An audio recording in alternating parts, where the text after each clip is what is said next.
Hello, everyone. I appreciate the chit chat in the room. Yes, the microphone is on. Can everyone in the back hear me all right? Great. Oh, it also serves my secondary motive of getting all your attention. So we're going to get started. My name is Jacquelyn Sundberg. I'm outreach librarian here at Rare Books and Special Collections. I also curate the children's and cookbook collection. So if ever you have questions about those, send me an email. But tonight we are here to hear from my colleague, Tellina Liu. I'm going to introduce her in a moment, but I do have a few housekeeping notes as we get started. So welcome, everyone. It's really a pleasure to welcome you all here in person.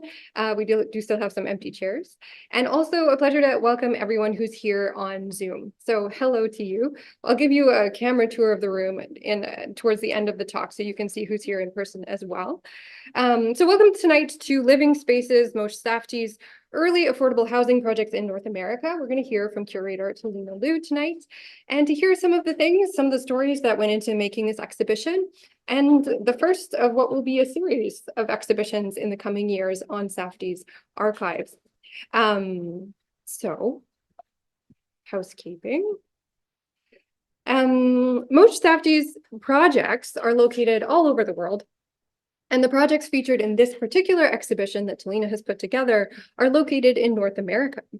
As Tellina noted in her exhibition, Safdie designed each of his projects with careful attention to place and to the environment and conditions specific to that place. So in the spirit of that attitude, I want to take a moment to acknowledge this place in which we're gathered this evening.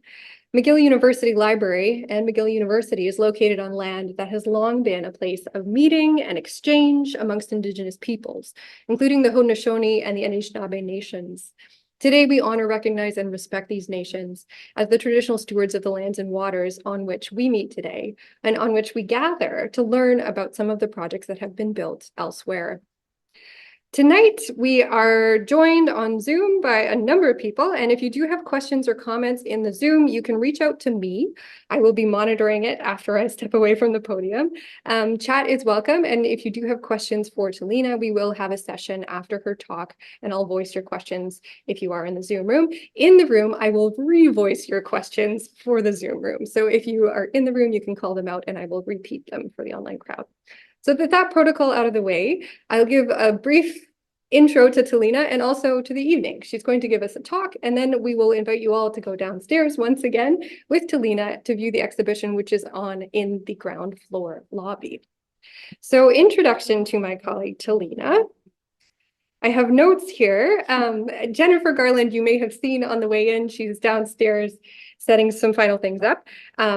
She's interim director of Rare Books and Special Collections. She prepared these intro notes, and I am giving them on her behalf, but it really is a pleasure.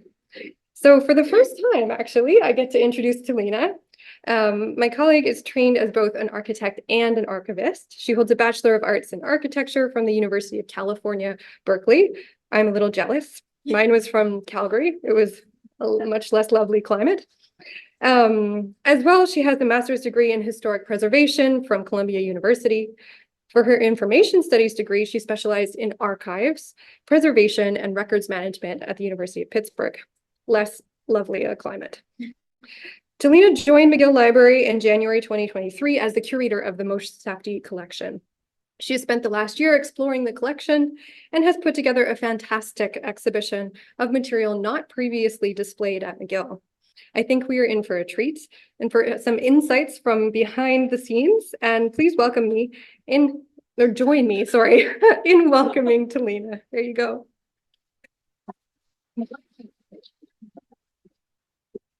Thank you so much. Can everyone hear me in the back? Okay, great. Good evening, everyone, and thank you so much for coming to this curator talk. Thank you, Jacquelyn, for the introduction. As she mentioned, my name is Tellina Liu, and I am the archivist and curator responsible for the Moshe Safdie archive. Moshe Safdie, as I'm sure you all know, is an architect and alum of McGill School of Architecture, and he donated his collection of professional projects to McGill in 1990. So as an archivist, my job is to make collections accessible. And here at McGill specifically, my goal is to increase use and relevance of the archives, particularly for architecture students. This exhibition is hopefully an extension of that goal. It's an opportunity to introduce a topic that might intrigue students and researchers and to provide examples of in my notes, provide examples of the breadth and the depth of archival materials that we have in the collection. I hope that this exhibition will lead to further exploration of this topic as well as others, and to increase the use of our archival collections. This talk will consist of a brief overview of the exhibition and will also provide a peek sort of behind the curtain into my curatorial process and decisions.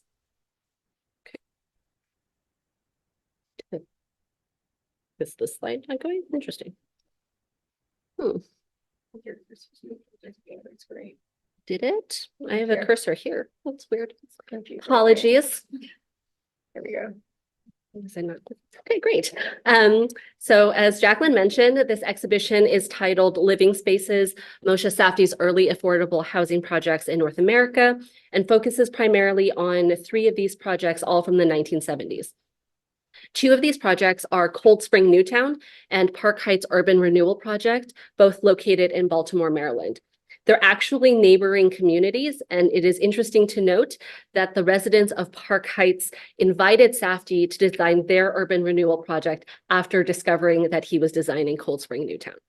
The 3rd project in the exhibition is the Housing for the Inuit Community Project located in Iqaluit, Nunavut.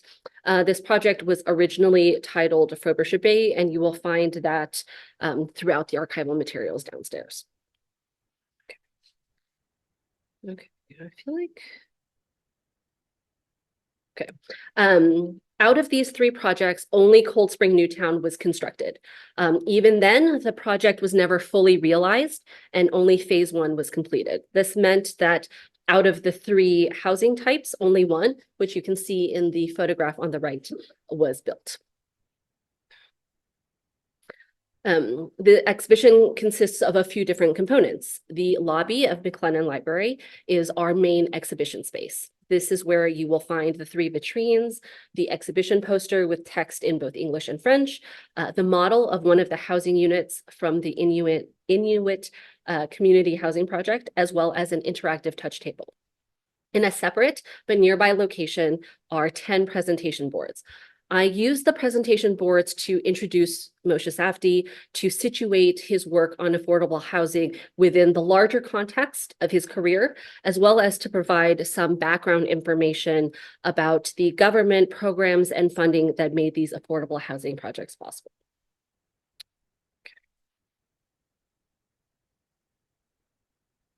Apologies as I try to use the mouse to get to each next slide.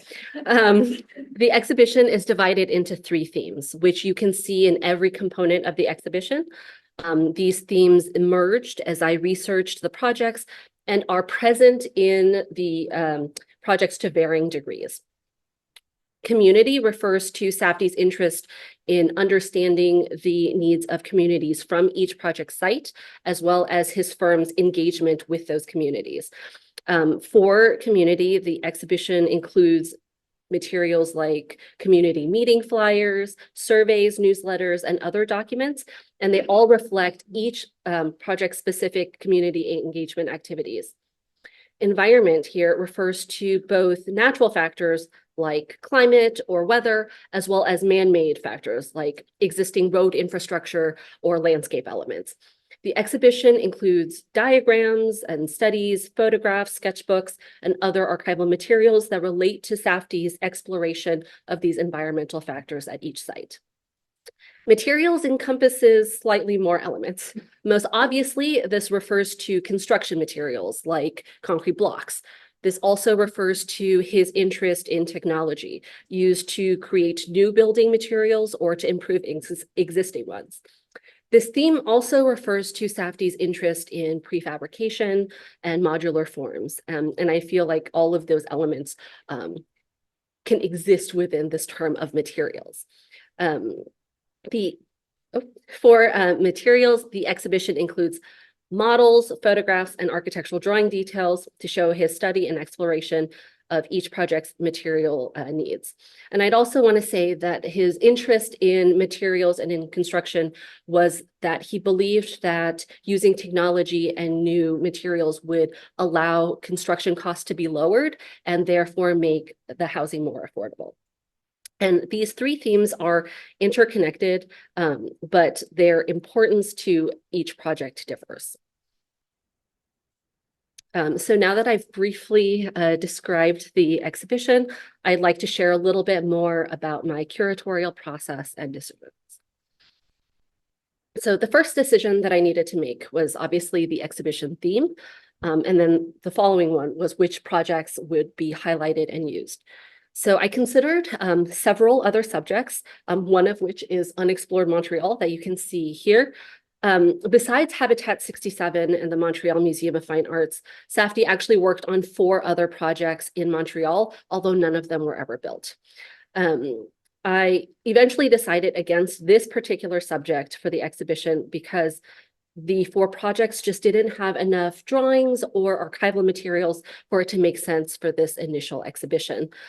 I also felt that this was perhaps not the most timely or relevant subject for architecture students. And this topic, along with the others that I explored, might be revisited in the future, whether in an exhibition or in some other way. And after that initial exploration, I made the decision to focus on his affordable housing projects. There are many reasons for this, but I'm just going to list 2 of them. First and foremost, this collection at McGill is here to be used, and our library collection policy mandate asks us to provide materials that are relevant to students' research interests. I know that housing and affordable housing in particular is always a topic of interest to architecture students. So I felt that an exhibition focusing on this topic could be of use to students in the School of Architecture. And similarly, I know that the School of Architecture offers classes on housing, and I felt this exhibition could be a gateway for students, potentially for projects that they're undertaking now or in the future. And then the other main reason I decided to explore affordable housing is that these projects have a plethora of drawings and other project files and archival documentation. And I felt that this wealth would allow me to pick the best materials that would fit the spaces that I have available, would tell a compelling story, and would invite further exploration. But as you can see from this slide, Safdie did design additional affordable housing projects. I think in total, there are 9 of them in the collection.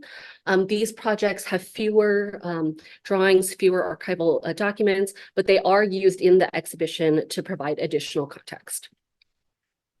And then finally, I want to mention some of my curatorial decisions regarding design elements, item selection, and layout.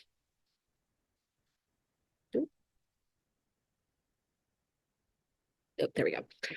The exhibition is filled with materials from the 1970s, and I wanted the exhibition to evoke that decade without being too obvious or too retro. Also, because the presentation boards are physically separate from the main lobby where the bulk of the exhibition is, I wanted to use design elements to make the exhibition visually cohesive. You can see on the right the fonts and colors that I selected, and they're visible throughout all of the exhibition components, and they're also very visible in my presentation here. Normally, I'm sure if you've seen other exhibitions in our lobby, the vitrine background is red, like a McGill red. You can tell by the house tour flyer here that we have a lot of materials that are very brightly colored, and I didn't think that the red background would provide enough contrast between the materials in the exhibition and the rest of the vitrine.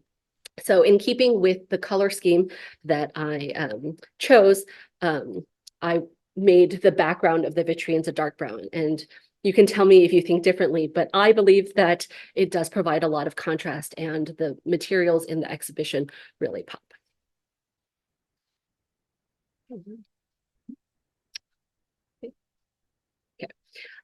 Item selection and layout are equally important, but I'm sort of splitting them up. I wanted to select materials that describe the projects, supported the main themes of the exhibition, but I also wanted to find items that are visually engaging and interesting. Obviously, the brightly colored flyers and colorful diagrams are obvious candidates. Photographs are usually good as well as the model here, which we'll see downstairs. Drawings are more difficult. They are the bulk of the collection, but most of our plans are extremely large. They're 36 inches by 48 inches, which is much too large to fit into our vitrines. But in order to utilize these drawings, which are important to understand these projects, what I decided to do was to use them as reproductions. I would focus in on a specific detail or a specific part of a drawing that was the most important, and I would reproduce them and put them in the vitrine so that they fit and would still provide informational value. I think that this also helps with conservation, especially with some of our sketches that are on trace paper and are more fragile. There are materials that don't fit into the vitrine, like the drawings. So those I put either in the presentation boards or are in the interactive touch table. There are also a lot of documents that are very text heavy, but are not that visually engaging, like surveys, reports, a lot of correspondence. So similarly, I put those in other parts of the exhibition, and you'll most likely find those in the interactive touch table. And then, as I said, layout is equally important. The exhibition is held in our lobby rather than a dedicated gallery space. And so many of the visitors coming to the library are not here to come look at the exhibition. They might not know anything about Moshe Safdie or his work. They may not be interested in architecture at all. And then additionally, archival materials on the whole are usually flat. And having just flat materials in a vitrine would not attract the attention of people just coming into the library for their own purposes. So to try and catch visitors' attention, I tried to find layouts that utilize angles and different levels. I tried to find pieces and strategically place them. So maybe if you're coming into the library, you'll see something that might look interesting to you and would cause you to go look at the exhibition itself.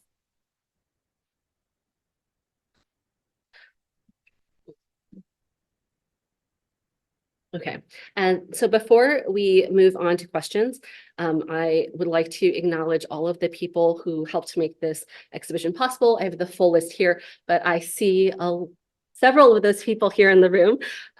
So Greg Houston, who is in the back, is the head of our digitization team.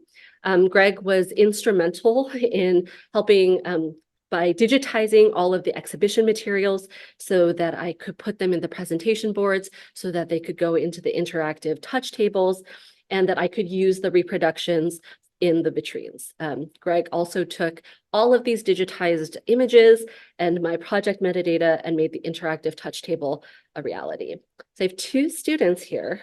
They're sitting in different places and you can decide to wave or stand.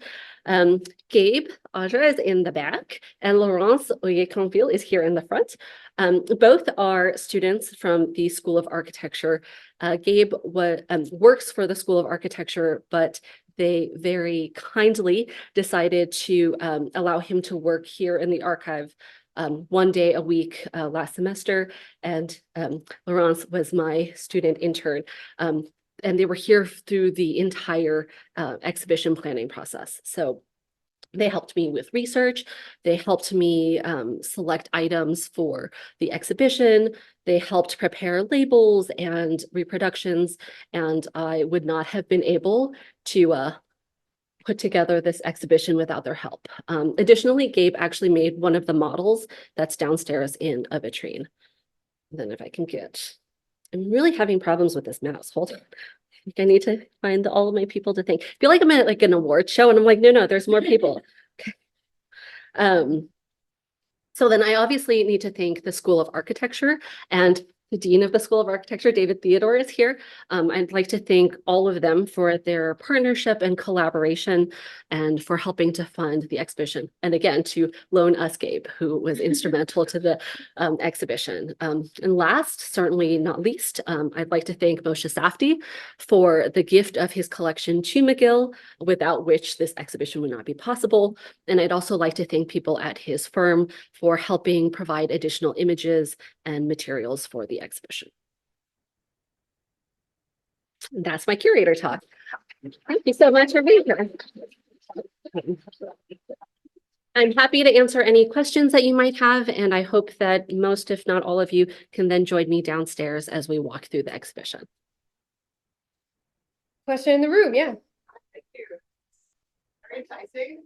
Without any spoiler, maybe you could you mentioned the materials briefly, but could you gather from the archives what compromises the architect have anticipated for social housing?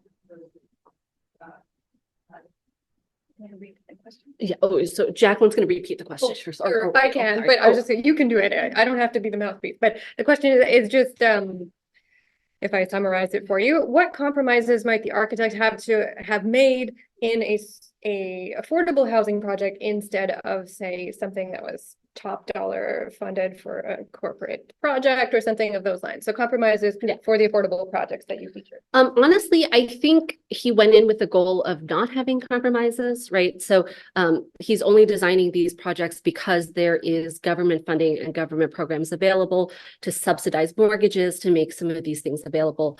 This is why he was interested in construction materials and construction methods that would make the building of these houses more affordable. One of the ideas that he had, which never came to fruition, is that he thought, particularly for something like Iqaluit, where it's in the Arctic, he thought it would be cheaper to contract a factory somewhere, build all of the pieces, and actually assemble each housing unit in this factory, and then just, I don't know, bring it up in some large truck. I'm not entirely certain, but bring it from the factory to the site. And he had calculated that this would make it less expensive than having to build in an Arctic environment where, you know, your construction period is short and it might be harder to get materials. Unfortunately, what he did discover is that you have to build so many units before any of this really becomes affordable. And so Cold Spring, as I mentioned, was the only one that was ever built. And he ended up using concrete blocks because he had all of these grand plans, but he has never been able to build at the scale that he had planned for. And so the compromises he had to make is that he had to return to traditional building materials or traditional methods because no one was giving him enough money to test out his theory on whether prefabrication would make everything less expensive. Yes. I'm just curious about habitat because in the picture of affordable housing you had it there, was it supposed to be affordable housing? I had a picture of Habitat. Oh, I mean, there is a model from Habitat in the exhibition downstairs. That is in there to show his interest in modularity and isn't necessarily to indicate that Habitat is affordable housing. It was for middle income housing, but it wasn't specifically for affordable housing. And the question was about Habitat and whether it was affordable housing or not. The fact that he donated his archives to McGill, out of curiosity, it's equivalent to how many bankers' boxes? 100, 500, 1,000? The question is sort of the extent of the collection. There are over 80,000 drawings. It's an entire room because we have all of the drawings flat. A lot of our project files aren't actually even in this building. And the collection that we have now is only the first half of his career. So eventually, I'd imagine that that would double in size, if not more. So what year was Cold Spring? They were all in the 70s. The question was what year Cold Spring is. Let me go back to the original. Nope. 1972 to 1982. Of course. Question from the online huh. room. Someone asked, you mentioned that he donated his collection in the 1990s, and they're asking for clarification because there was, as we all saw in the news, a major gift last year.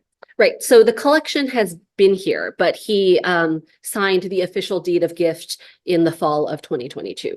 So the materials have been available.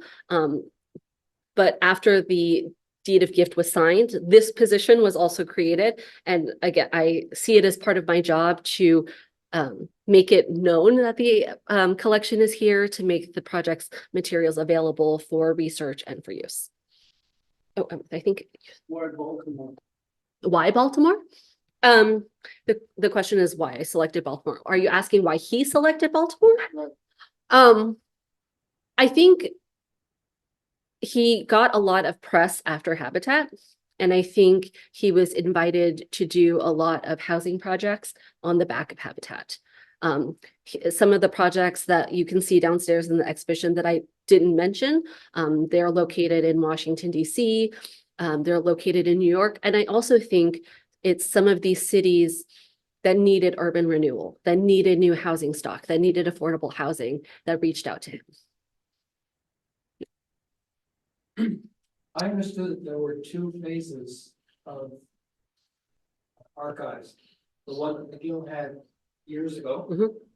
and more recently in 2022, another segment of archives. I think there are two. Well, so the question was whether new materials came in 2022 along with the deed of gift. I'd have to say that ever since the collection came in 1990, there have been smaller accruals throughout the process. I am not sure that materials came in 2022, mostly because we're preparing for the Fiat Lux project and we're packing up all of our materials to move. And so I don't believe we would have accepted any particular, group of materials. You must have, I just heard from the office that he had a warehouse of material in 2022. And of course, in addition to donating the apartment. Yes, he did also donate the apartment. There were some models, I think, in a facility in Montreal, and it may be that the transference of the models to McGill and the closing down of that warehouse. But I would say that all of the drawings and documents that we have been here for a while. You mentioned it before I arrived, but where are you gonna move? Oh, the question is where we're moving. We're not, it's not a long-term, we're moving out of this building. We're moving materials out of this building for a renovation project in the library, and everything will be returning here. But because Safdie materials and architecture materials are widely used and readily accessed, they're actually just going to another building on campus. So people can still come and use it. Yes? Hi. Added pressure to curate an exhibition of the living architect versus one who was passed away. I guess related to that, what extent is involved? The question was if there's additional pressure in dealing with a living donor, living architect in terms of exhibition curation, and to what extent he was involved. Honestly, Moshe is not that involved because there's a liaison who works in his firm that I work with, and they also have an archivist there on site, and she is preparing materials for eventual sending to us. So I have biweekly meetings with the teams there. I don't know if there is necessarily more pressure. I think I made it fairly clear that while I am the archivist for his archive and I want to make it accessible, I'm an archivist hired by McGill University. My job is to make our collections available to students and researchers here. And it is not my responsibility to be a publicist for him or for his firm. So I think they've also been really good about it on their end. They're not expecting us to turn into a museum and to have those resources and those capabilities. And when I presented all of my initial topics, they were like, any of these would work. And I was like, well, I was hoping for a little bit more feedback than that, actually. And so they've been really supportive. Mhm. Seems very unsuccessful. Rejected and somebody else was chosen, or is it all? Why? That one bears repeating. So the question was, based on the presentation and the exhibition, it seems like Safdie was very unsuccessful, particularly with affordable housing. And the question was, did he do something and other people took over on the projects, or was there a larger reason? I would say that affordable housing just didn't really seem to work overall in terms of architects who designed it. You don't really hear of these successful affordable housing projects that have been replicated, and this is the solution to the housing problem. All of the projects that I researched, it all came down to funding. So these all projects depended upon government funds. For Cold Spring, the first phase was completed, and there are newspaper articles talking about the local government they didn't allocate the resources properly. So they ran out of money from one fund, and then they took money in another fund to pay the original fund. And so money was moving all around. And I feel like the public just lost trust in the funding sources and the government agencies that were responsible, at least for this project. And so that's why he wasn't asked to do phase 2 or 3 and complete that one. I have, yeah, go ahead. I'm listening. Well, just with the techniques they used for habitat, which were modular and prefab, were they groundbreaking at the time, or were they not able to mass produce that differently, or that was part of the exercise? Had he succeeded, he would have been able to.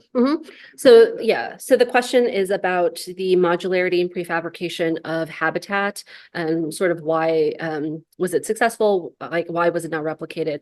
And whether it was groundbreaking. Again, I don't know if any of you have seen the original plans for habitat, but they look very remarkably different than the structure that exists today. And similar to a lot of these projects, he had designed at a much grander, larger scale. And he did want to put a lot of the prefabrication and building of units at a different location and then move it on site. But again, they cut his funding. And so it would not have been feasible. It would not have been economical for him to do that. And so while he did prefabricate certain elements, like he never really got to test out that theory. And he is yet to work on a project where he's been given the full amount of funding and support for those ideas. And he had a deadline. And always have a deadline. Okay. I have a question of my own, and then we'll close on that, and I'll give a tour of the room to the Zoom crowd, and we'll invite you in person to go downstairs with Tellina. But my question is that you clearly have a wealth of choice with this fall. There's a lot of material. You asked about the number of banker boxes, and the answer is you can't measure it in banker boxes because, as she mentioned, the plans are like 36 by 48. So the boxes are literally giant pizza boxes that our students have been instrumental in helping to build and move, because it's a 2-person job just to move the boxes around. So it's clearly an enormous collection, and you have pulled out really interesting themes for this exhibition. And I wondered, you'll go down and see more of them in a minute, but were there themes that really emerged that might be followed up in the future? Like, is there a teaser of what might follow this exhibition? I mean, future questions. If you had all the money, what would you do? I asked Safdie the same question. He would have built an enormous Habitat 67. But for you, which is what may be available the plan? digitally. There's a project that they created the original Habitat online. So it's virtually available for view. I don't know that I would necessarily continue with affordable housing as my next project because of the breadth of the exhibition, because of the breadth of the collection materials. I would want to move on to something else. And because our mandate states that we are supposed to be here primarily for the students here at McGill, the students in the School of Architecture. I would want to try and find another topic that could be the most useful to them, something that they may be studying, something that they may be interested in for their own careers. And I would try to locate those project materials within the collection and have that as my next exhibition. Will you be asking the students? Oh, I'm like, there's a lot of architecture students that are here, and I think they know that I'm available, and I do try to talk to architecture students and professors where possible, just to understand what they're doing, what they're working on, what they're interested in. Well, thank you, Tellina, and you can join me in giving a round of applause. Thank you.